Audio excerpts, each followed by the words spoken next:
banyak orang berpikir bahwa orang Sumatera itu keras katanya karena identik dengan orang Batak. Tapi sebenarnya orang Sumatera itu bukan hanya orang Batak. Ada juga di sini orang Lampung, orang Palembang, dan juga di Sumatera ini orang kita Jawa.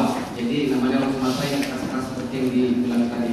Jadi tidak seperti apa yang dipikirkan banyak orang. Tapi bagaimanapun juga kalau dibilang keras itu karena keras kepala, bukan karena kejahatan. Amin. Pertama-tama saya berterima kasih kepada panitia, di mana di kesempatan yang indah ini saya dikasih kesempatan untuk menyampaikan firman Tuhan,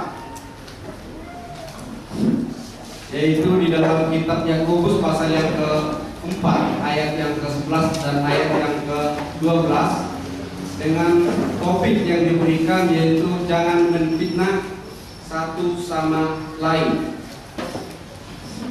Karena ayat ini hanya 2 ayat, mari kita baca bersama. Dikatakan di sana, saudara-saudaraku, janganlah kamu saling menfitnah. Barang siapa menfitnah saudaranya atau menghakiminya, ia mencela hukum dan menghakiminya. Dan jika engkau menghakimi hukum, maka engkau bukanlah penuntut hukum, tetapi hakim. Hanya ada satu pembuat hukum dan hakim, yaitu Dia yang berkuasa menyelamatkan dan membinasakan. Tetapi siapakah engkau sehingga engkau mau menghakimi sesamamu manusia? Banyak pembicara sudah menyatakan kepada kita kira-kira apa tujuan daripada Yakobus menuliskan daripada kitab ini. Salah satu di antaranya untuk meneguhkan orang Kristen yang berada di perantauan yang mengalami banyak penganiayaan. Dan salah satu lagi di antaranya ingin menekankan kepada setiap orang Kristen itu jati diri mereka yang sebenarnya siapa. Maka banyak saya dengar kemarin di antara pembicara berkata bahwa Yakobus melalui tulisan-tulisannya ingin menelanjangi. Maaf, di sini ada anak-anak, ada yang remaja. Bukan maksudnya, maaf sekali lagi, bajunya yang dibuka dengan berkata menelanjangi. Tetapi Yakobus ingin menelanjangi orang Kristen itu dengan suatu pernyataan bahwa kamu bukan lagi orang-orang pengikut hukum Taurat, bukan lagi orang-orang kafir, tetapi kamu adalah pengikut Kristus. Maka kalau kamu pengikut Kristus, sikapmu, karaktermu harus seperti ini. Dan kelihatannya Yakobus sudah melihat bahwa banyak di antara orang-orang Kristen itu tidak berperilaku sesuai dengan apa sebutannya sebagai pengikut Tuhan. Yang sebenarnya dia tidak boleh berbohong, tapi dia berbohong. Dia tidak bisa menjaga lidahnya.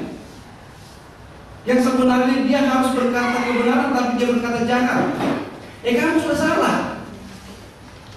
Maka dengan demikian salah satu antara di sini ada kelihatan mungkin bagi Yakobus yang menfitnah, mengatakan kata-kata fitnah kepada sesamanya. Maka itulah menjadi satu teguran di sini ingin menelanjangi. Kamu kan orang Kristen, kamu kan anak-anak Tuhan. Kalau kamu anak-anak Tuhan, tidak tepat mengatakan kata-kata fitnah, bohong dan segala macam. Inilah yang dimaksud di dalam kata menelanjangi ini.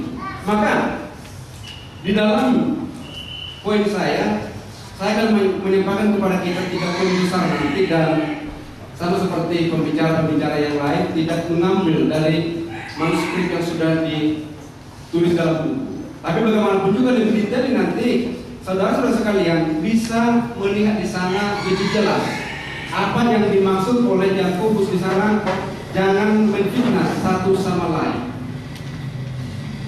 Karena manuskrip itu lebih detail lagi kita tulis.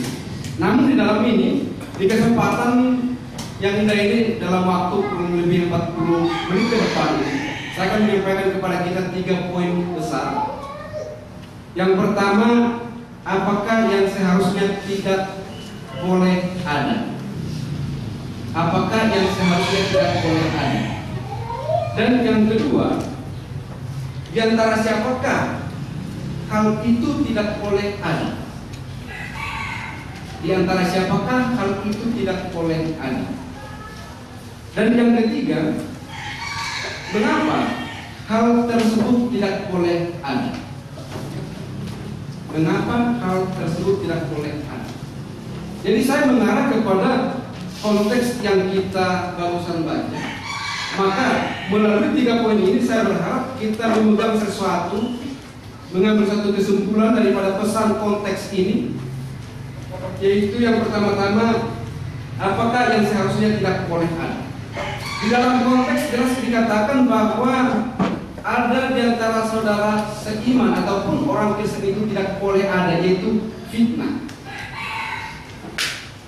Jelas, kalau kita melihat di dalam konteks, Yakobus tidak mengatakan fitnah yang dimaksud di sana itu fitnah seperti apa. Jenis fitnahan yang dimaksud oleh Yakobus tidak dikatakan. Kamu mengatakan yang ini berbohong, kamu mengatakan yang ini mencuri, kamu mengatakan yang ini berzina, tidak dikatakan seperti itu. Tapi hanya dikatakan di sana jangan menfitnah satu sama lain. Dan memang secara umum di dalam kehidupan kita sehari-hari kita tahu bahwa ada kata-kata atau ungkapan yang berkata bahwa fitnah itu lebih kejam daripada membunuh. Fitnah itu lebih kejam daripada membunuh. Kelihatannya bahwa Yakobus juga menyadari ini. Seolah-olah dia hidup sama seperti zaman sekarang. Maka dipesankan kepada mereka jangan menfitnah. Namun seperti yang saya katakan tadi, tidak jelas dikatakan di sana jenis fitnahan itu seperti apa. Maka melihat daripada keterangan-keterangan ini, melihat daripada ayat-ayat sebelumnya, ada indikasi ini merupakan salah satu kebiasaan orang-orang Kristen pada saat itu yang berada di perantauan, yang melontarkan suatu kata-kata sama seperti ayat-ayat yang lain, seperti di dalam Yakobus pasal yang keempat ayat yang pertama. Ini menjadi sesuatu permasalahan yang mereka hadapi, di mana di sana sudah dikatakan oleh Yakobus dari mana datangnya sengketa dan pertengkaran, yaitu dari hawa nafsu yang berjuang dalam tubuh. Jadi ada sesuatu yang timbul dari hati orang itu, sehingga timbul sengketa, timbul pertengkaran. Demikian juga di dalam Yakobus pasal yang pertama ayat 26 kemarin sudah diulas kepada kita. Dikatakan di situ kalau kamu berkata kamu beribadah, tetapi tidak mengekang lidah, kamu menipu diri sendiri dan ibadahmu sia-sia. Kamu sebagai anak-anak Tuhan tapi tidak bisa mengekang lidahmu, tidak bisa berkata yang benar. Kamu menipu diri. Kenapa dikatakan menipu diri? Karena dia bukan orang kafir. Karena dia bukan penjahat. Kalau penjahat dia berbohong. Kalau orang kafir berbohong itu biasa. Tapi kalau orang Kristen begitu pengen Tuhan berbohong, itu tidak tepat. Itu salah. Dan juga di dalam Yakobus pasal yang ke-4 ayat 4 sampai ayat yang 7, orang yang berkata bahwa dia setia tetapi menjadi sahabat kepada dunia, harus dia sadar bahwa dia adalah musuh Allah. Banyak dorongan-dorongan dari ayat-ayat yang lain yang memotivasi saya menyimpulkan bahwa yang walaupun Yakobus tidak berkata secara langsung apa fitnah yang dia katakan, maksud saya dia di sini adalah anggota jemaat katakan, tetapi ini ada indikasinya bahwa mereka memang menfitnah, atau Yakobus menghimbau jangan sampai melakukan fitnah. Jadi ini merupakan satu nasihat kepada mereka. Saya melihat di dalam terjemahan aslinya, yaitu di dalam bahasa Yunani dikatakan me kata lalite alelon. Me kata lalite alelon. Di dalam bahasa Inggris dikatakan speak not against one another. Speak not against one another. Di dalam bahasa kita, yaitu bahasa Indonesia, dikatakan bahwa jangan menentang atau menfitnah satu sama lain. Dari tepat terjemahan. Namun saya melihat kepada bahasa Indonesia di dalam Kamus Besar Bahasa Indonesia edisi ketiga halaman yang ke-318, dikatakan di sana definisi daripada fitnah yaitu perkataan bohong atau perkataan berdasarkan kebenaran yang sengaja disebarkan untuk menjelekkan orang lain. Kata bohong atau kata ataupun perkataan yang tidak disertai dengan kebenaran, tidak berdasarkan kebenaran, dan sengaja disebarkan untuk menjelekkan orang lain, itu fitnah. Dan ini saya perhatikan agak identik dengan gosip, di mana dikatakan dalam kamus juga gosip itu cerita negatif tentang seseorang. Cerita negatif tentang seseorang. Jadi seseorang yang menggosip berarti dia mengatakan satu cerita yang negatif tentang orang lain. Seseorang yang menfitnah berarti dia mengatakan kata bohong atau dia menyebarkan sesuatu perkataan tanpa didasarkan satu kebenaran, dan tujuannya apa? Menjelekkan orang lain. Itu tujuan.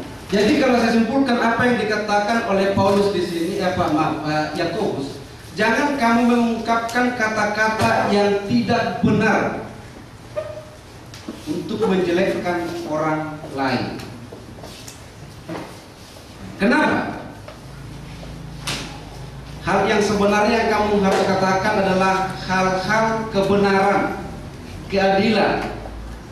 Sehingga dikunci di dalam Yakobus pasal yang kelima ayat yang ke-12, jikalau ia katakanlah ya, jikalau tidak katakanlah tidak, lebih daripada itu jahat ataupun tidak benar. Kenapa sampai demikian, saudara sekalian? Karena mereka adalah anak-anak Tuhan, anak-anak kebenaran. Maka mereka harus juga berbicara hal yang benar, bukan hal yang tidak benar, yang tidak sebenarnya, bohong. Apalagi lagi itu untuk menjelekkan orang lain, menghilangkan reputasi seseorang. Saya ambil suatu dorongan daripada Filipi pasal yang keempat ayat yang ke-8. Di dalam Filipi pasal yang keempat ayat yang ke-8, Paulus berkata di sana, semua yang benar, semua yang mulia, semua yang adil, semua yang suci, semua yang manis, semua yang sedap didengar, semua kebajikan yang patut dipuji, itulah yang kamu perhatikan. Kita ambil suatu skup yang lebih kecil.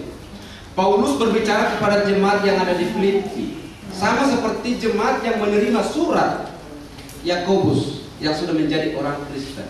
Maka bagi semua orang Kristen ataupun anak-anak Tuhan, bukan hanya di Filipi, atau kita sepakat bahwa surat ini ditujukan kepada orang Kristen yang ada di perantauan di luar daripada Yerusalem. Mereka harus memperhatikan apa? Bukan fitnah ataupun bohong itu tadi, tetapi apa yang benar, apa yang adil, semua yang suci, semua yang kebajikan yang layak dipuji, itulah yang harus diperhatikan. Di sini tidak ada sesuatu indikasi yang mengatakan kepada mereka secara nyatanya, seperti yang saya katakan tadi, memang mereka melakukan fitnah terhadap sesama di dalam hal ini sering berbohong, ini begini, segala macam. Tidak. Tetapi kita sudah memperhatikan bahwa kata fitnah di sana, di mana itu menyatakan sesuatu kebohongan dan disebarluaskan tanpa didasarkan dengan suatu kebenaran dan tujuan untuk menjelekkan orang lain. Jadi telah dituntut kepada orang Kristen yang ada di perantauan, jangan menfitnah orang lain. Maka kita perhatikan di sana bahwa apa yang seharusnya tidak boleh ada, yaitu fitnah. Tidak boleh ada fitnah di dalam kehidupan orang Kristen ataupun pengikut Tuhan. Nah, poin yang kedua, di antara siapakah fitnah ataupun hal itu tidak boleh ada. Kalau kita melihat di dalam konteks, saya bagi di dalam konteks itu nanti dua bagian besar. Yang pertama, sesama saudara seiman.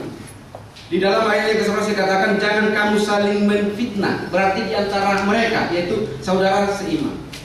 Pertanyaan, kenapa mereka dituntut jangan saling menfitnah satu sama lain? Perlu disadari bahwa sesuai dengan Kolose pasal yang pertama ayat yang ke-18, Kristus adalah kepala tubuh dan Efesus pasal yang pertama ayat 22 dan 23 dikatakan bahwa tubuh itu adalah sidang jemaat. Dan 1 Korintus pasal yang ke-12 ayat 12 sampai 31 Rasul Paulus menggambarkan di sana jemaat itu siapa? Itu digambarkan di situ sama seperti tubuh ini terdiri dari banyak anggota. Itulah sidang jemaat yang terdiri dari banyak anggota tetapi berada di dalam satu tubuh. Maka kenapa ataupun di antara siapa tidak boleh ada fitnah? Yaitu di antara anggota tubuh itu. Kenapa? Karena kita sama-sama anggota tubuh. Mereka sama-sama anggota tubuh, maka jangan saling menfitnah. Yang walaupun berbeda dalam fungsi, mata beda fungsinya dengan kaki, tangan beda fungsinya dengan mulut, tetapi mereka semua sama-sama anggota. Sehingga jangan saling menfitnah, mengucapkan kata bohong antara satu dengan yang lain. Juga melihat kepada ayat yang lain di dalam Kisah Rasul 20 ayat yang ke-28, 1 Korintus pasal yang ke-6 ayat yang ke-19 sampai 20 dikatakan bahwa orang berdosa itu, yaitu anggota jemaat, ditebus dengan darah Yesus Kristus. Berarti anggota jemaat yang berbeda-beda dalam latar belakang, karakter yang berbeda, mereka ditebus dengan cara yang sama, yaitu darah Yesus Kristus. Kalau yang satu ditebus dengan darah Yesus Kristus dan juga yang satu lagi ditebus dengan darah yang sama, apa keuntungan ini, kelebihan yang ini untuk menfitnah yang ini? Tidak ada, karena semuanya sama. 2 Tesalonika 1 ayat 14, 2 Tesalonika 2 ayat 14 dikatakan bahwa dipanggil dengan Injil yang sama. Demikian juga di dalam Kisah Rasul 2 ayat yang ke-38 dan juga Roma 6 ayat 3 dan 4. Dibangkitkan dan disucikan dengan cara yang sama. Apa kita ambil kesimpulan di sini? Bahwa setiap anggota jemaat itu, pengikut-pengikut Tuhan itu, memiliki sesuatu kedudukan, panggilan dan segala macam itu sama adanya. Kalau mereka mempunyai suatu kesamaan, berarti tidak ada kelebihan satu dengan yang lain untuk mengatakan satu kata-kata fitnah atau bohong seperti yang saya katakan tadi. Di dalam Kisah Rasul pasal yang kedua, ayat yang ke-44 sampai 47 kita melihat kebersamaan, perasaan daripada semua anggota jemaat pada abad pertama. Di mana ada di sana yang sampai menjual harta miliknya dan dibagikan untuk orang yang berkekurangan. Kenapa? Karena memiliki perasaan yang sama, yaitu kekurangan. Dan oleh karena perbuatan baik yang dilakukan oleh setiap anggota jemaat pada abad pertama, ayat 47 dikatakan, hari demi hari Allah menambahkan bilangan mereka dengan orang yang selamat.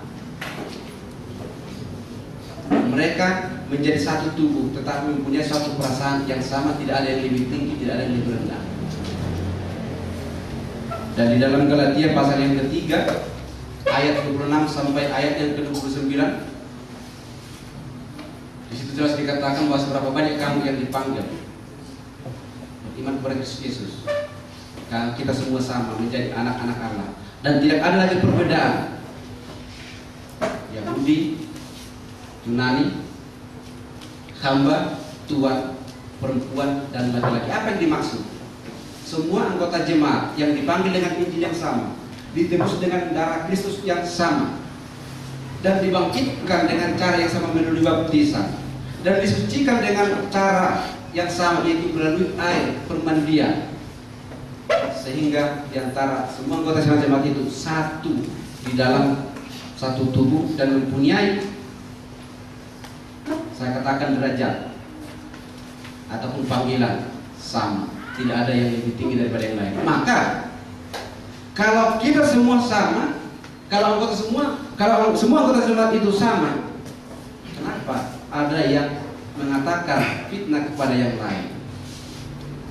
Tentu karena suatu kesamaan, keseragaman ini, mereka semua akan berkata hal yang sama, yaitu apa yang dikatakan Paulus tadi, apa yang benar, apa yang suci, apa yang adil, apa yang terpuji, itulah yang kamu perhatikan. Itu yang sebenarnya diperhatikan oleh Kristen, bukan fitnah. Jangan sampai ada fitnah. Saya akan bertanya kepada kita di sini. Kalau ada pernah melihat seperti itu, angkat tangan. Siapa di antara kita di sini pernah melihat pohon anggur? Tolong angkat tangan. Pohon anggur. Kelihatannya tidak banyak. Turun tangan, terima kasih. Yang kedua, siapa yang pernah di antara kita melihat di sini carang pohon anggur? Angkat tangan. Carang atau rantingnya beda. Carang. Podowai. Angkat tangan. Tolong angkat tangan. Jangan malu-malu. Terima kasih. Saya heran. Saya bertanya, siapa di antara kita di sini yang pernah melihat pohon anggur? Angkat tangan. Yang kedua, saya bertanya tadi, siapa di sini yang pernah melihat carang ataupun cabang pohon anggur? Lebih banyak yang angkat tangan daripada yang pertama.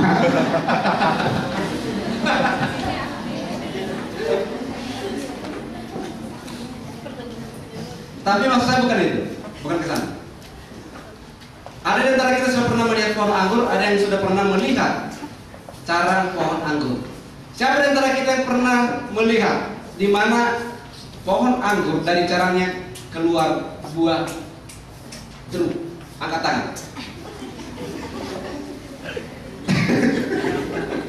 Ini bukan angkat tangan loh. Tapi siapa di antara kita di sini yang pernah melihat pohon anggur dan carang pohon anggur dan buahnya anggur? Angkat tangan.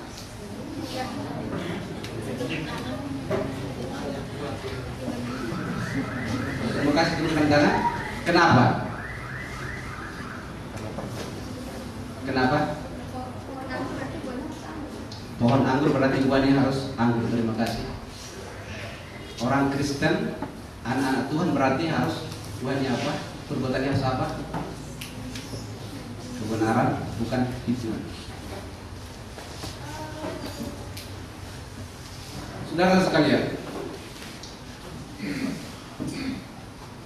kita melihat di sini bahwa Yakobus menekankan yang pertama, tidak boleh ada fitnah di antara sesama.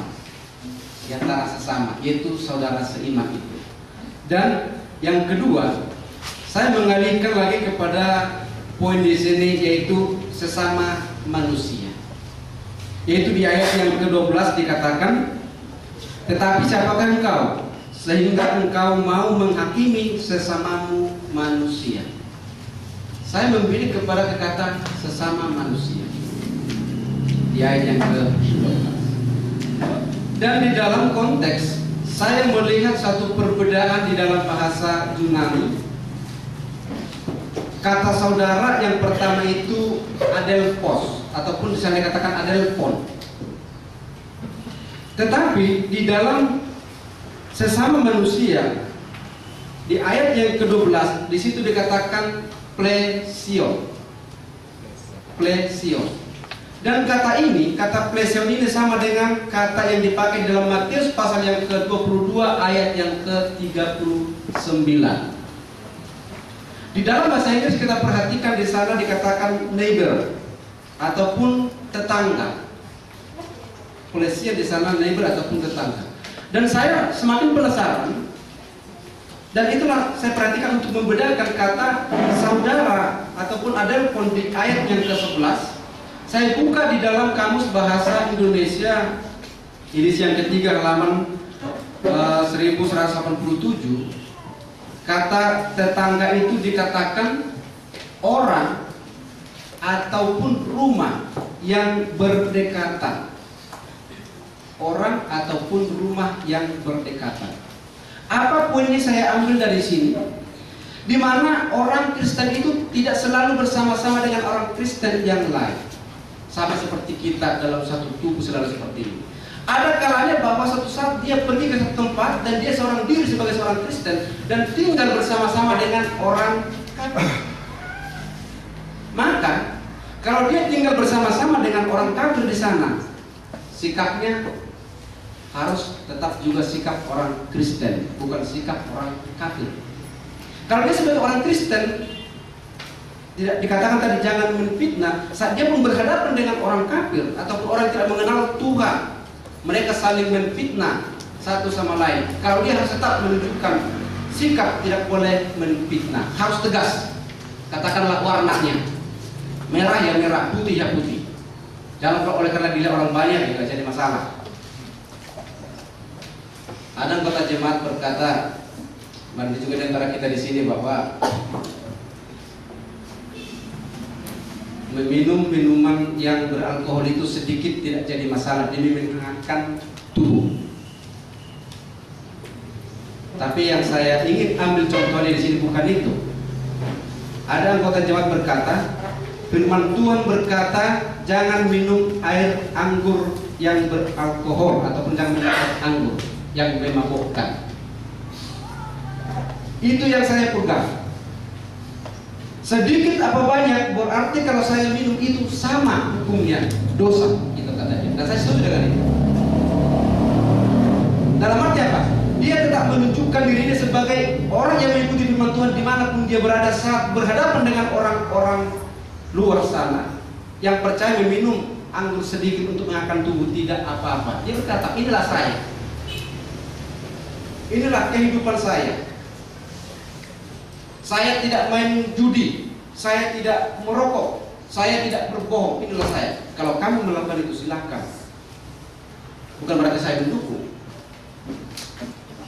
Makanya nggak salah. Saya yakin bahwa banyak di antara kita juga di sini yang berasosiasi mengikuti kumpulan-kumpulan, di mana di dalam kumpulan itu banyak perbedaan-perbedaan yang kita lihat. Karakter-karakter manusia yang seperti dikatakan kemarin, saudara ingat sudah mengatakan inilah hukum manusia, kecil-kecil tidak jadi masalah, bisa dilakukan. Tapi kalau Allah tegas, salah ya salah, walaupun dia kecil ya tetap juga salah. Sehingga banyak kita temuin hal ini di dalam kumpulan-kumpulan kita. Maafin bagi kita yang dari Tapanuli Utara, kebetulan saya juga orang Sumatera Utara. Banyak hal-hal di dalam kumpulan itu mereka menerima atau katakan menghalalkan semuanya seperti itu. Yang penting kita happy, yang penting kita senang, seperti itu. Jadi kalau kita tidak bisa menunjukkan diri kita siapa, wah, di mana kekesalan tadi? Kalau mereka berbohong, kita ikut berbohong. Mereka menfitnah, kita ikut menfitnah. Mereka makan yang dicampur darah, kita ikuti. Lalu siapa kita? Lalu siapa saya? Maka di dalam hal ini kita tetap juga menunjukkan warna ataupun karakter kekristenan kita itu seperti apa. Terlepas mereka setuju menerima atau tidak. Yang penting kita katakan inilah saya, tanpa kita mengikuti gaya hidup mereka.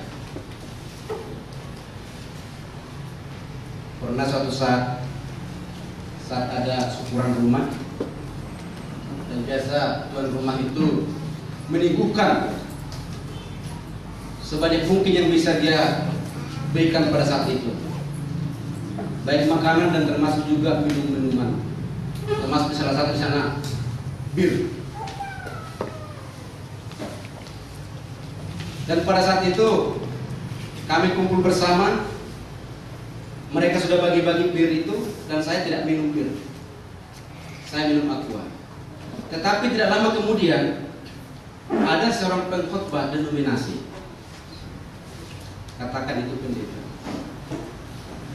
dia datang ke sana dan disuguhkan bir, diminum. Sudah habis ditambah lagi, diminum sama dia. Sudah habis ditambah lagi, dihabiskan juga sama dia. Itu, baru dia bilang, wah, jago pendeta kita ini minum bir. Lalu ada di antara mereka, salah satu majelis di antara mereka berkata,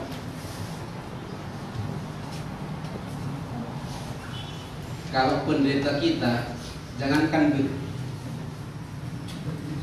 spiritus pun kalau dikasih habis diminum. Lihat saudara, lihat saudara di sebelah kita, sudah lama di situ dia tidak minum, dia hanya minum air putih. Tapi ini wah, makanya jangankan spiritus pun kalau dikasih habis dilahap. Jadi kita secara tidak langsung, tanpa kita buka bicara, mereka tahu warna kita itu apa. Dan itulah yang dituntut di sini, khususnya dalam hal fitnah.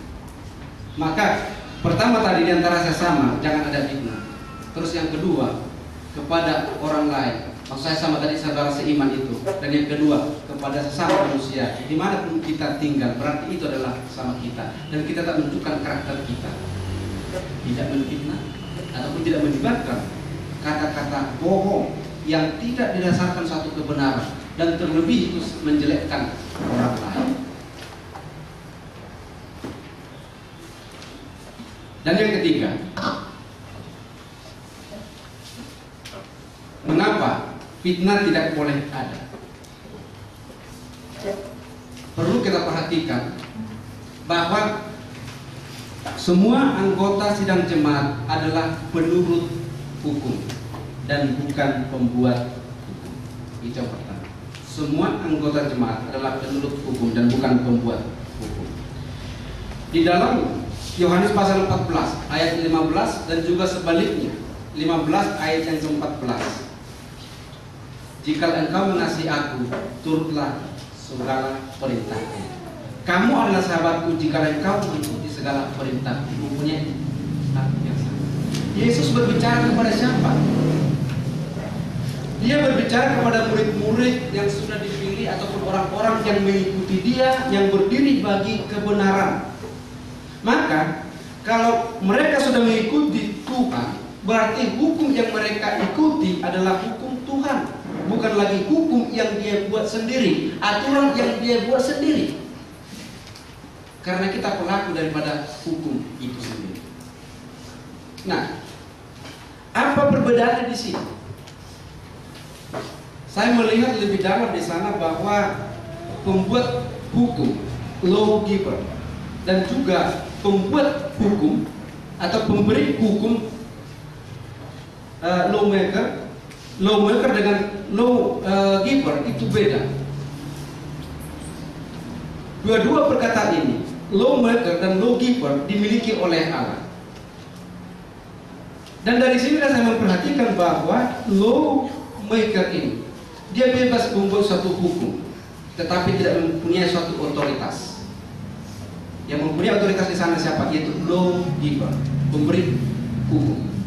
Maka di dalam Roma pasal yang ke-13 ayat 1 sampai ayat yang ke-7, Allah berfirman memerintahkan kepada kita untuk tunduk kepada pemerintah, karena pemerintah itu memberikan juga hukum yang berdasarkan aturan daripada Allah, otoritas daripada Allah. Maka dia memberikan membuat hukum pemerintah, tetapi dia tidak punya otoritas.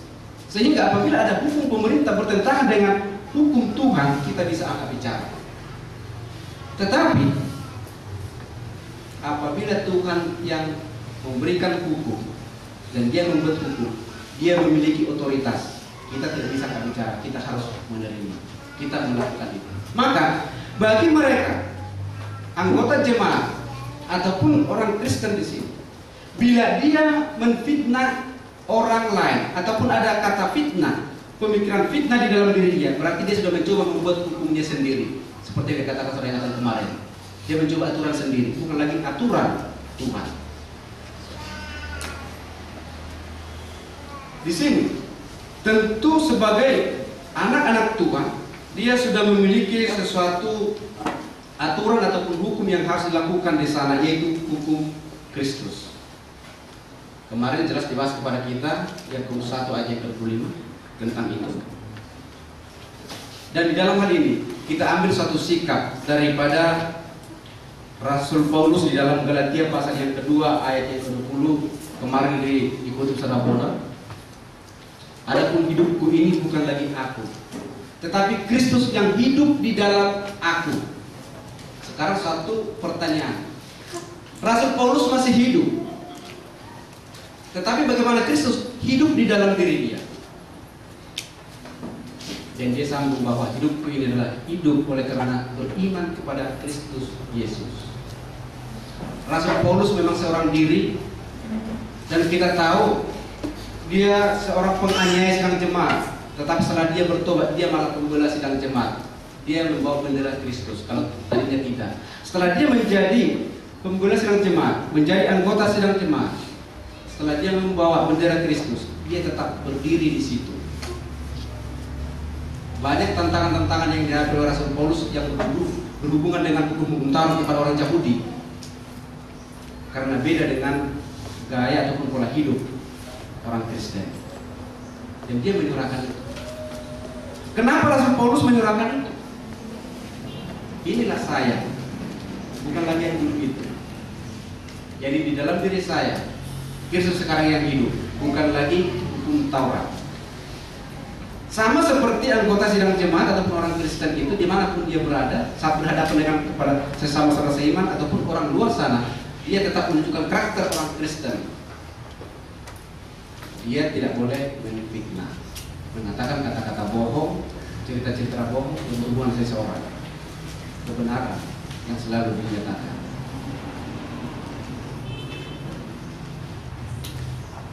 Maka dikatakan apa yang baik, apa yang benar, apa yang suci, apa yang adil, itulah yang kamu pikirkan. Jadi dari mulut orang Kristen itu dihimbau di sana keluar suatu berkat, dan bukan itu. Kata berkat di sana yaitu hal-hal yang membangun, bukan hal-hal yang memojokkan, hal-hal yang merendahkan, ataupun hal-hal yang membuat seseorang itu berada di dalam satu posisi yang tidak nyaman. Maka sangat indah sekali saat kita bersekutu satu sama lain, kita saling membangun. Amin. Rasakan enggak? Dan hal ini juga saya perhatikan, ada anggota jemaat berkata bahwa seandainya event-event seperti ini, pertemuan-pertemuan seperti ini sering mungkin dilakukan, kita sebagai saudara seiman itu akan semakin kuat di dalam iman. Dan saya yakin. Tetapi bagaimanapun juga, mengadakan event-event seperti ini tidak terlepas daripada kakak adiknya. Dalam arti kakak adiknya, waktu, uang, dan yang lain. Jadi mengapa tidak boleh ada fitnah? Karena kita sama-sama pelaku dan juga penuntut hukum, dan kita sama-sama murid Kristus. Matius pasal yang ke-10 ayat 24 dikatakan di situ bahwa murid lebih daripada gurunya. Apa artinya di sana? Guru kita adalah Kristus, muridnya kita. Dan kita yang mendapatkan pengajaran daripada guru kita tidak mempunyai suatu hak, otoritas itu tadi, kuasa untuk merubah daripada aturan di dalam kehidupan kita. Maka aturan yang diberikan kepada kita berbicara yang benar, berkata yang benar, berkata yang baik, bersikap yang adil, itulah yang kita lakukan. Karena kita sama-sama murid. Tidak ada di antara kita yang mempunyai kuasa untuk merubah aturan itu. Saya adalah bos di sini, maka saya bebas berkata apa saja. Tidak seperti itu. Dan juga mengapa fitnah tidak boleh ada? Karena kita semua sama-sama hamba. Dikatakan dalam Yohanes pasal 13 ayat yang ke-16 bahwa hamba tidak lebih tinggi daripada tuannya. Hamba tidak lebih tinggi daripada tuannya. Seorang hamba, dia selalu submit, tunduk, hormat kepada tuannya dan mengikuti segala aturan-aturan yang diberikan oleh tuannya. Sesama hamba pun mereka mempunyai derajat yang sama, mengikuti aturan daripada tuannya. Maka kita adalah hamba. Kita mengikuti aturan-aturan daripada Tuhan kita yaitu Kristus, dan kita melakukan itu sehingga tidak ada satu sama lain untuk menciptakan sesuatu yang bebas menurut dia untuk menjelekkan orang lain, mengatakan fitnah terhadap seseorang seperti itu. Itulah yang dituntut di sana. Jadi dalam arti di sini kita adalah semua anggota sidang jemaat sebagai pelaku daripada firman, sebagai murid di hadapan guru kita di Kristus, dan juga sebagai hamba di hadapan Allah. Kita tidak bebas, tidak punya otoritas, tidak punya hak untuk merubah satupun daripada aturan Tuhan yang kita ikuti, untuk kita lakukan. Maka apabila ini dipraktekkan di dalam kehidupannya, dia akan tetap menjadi orang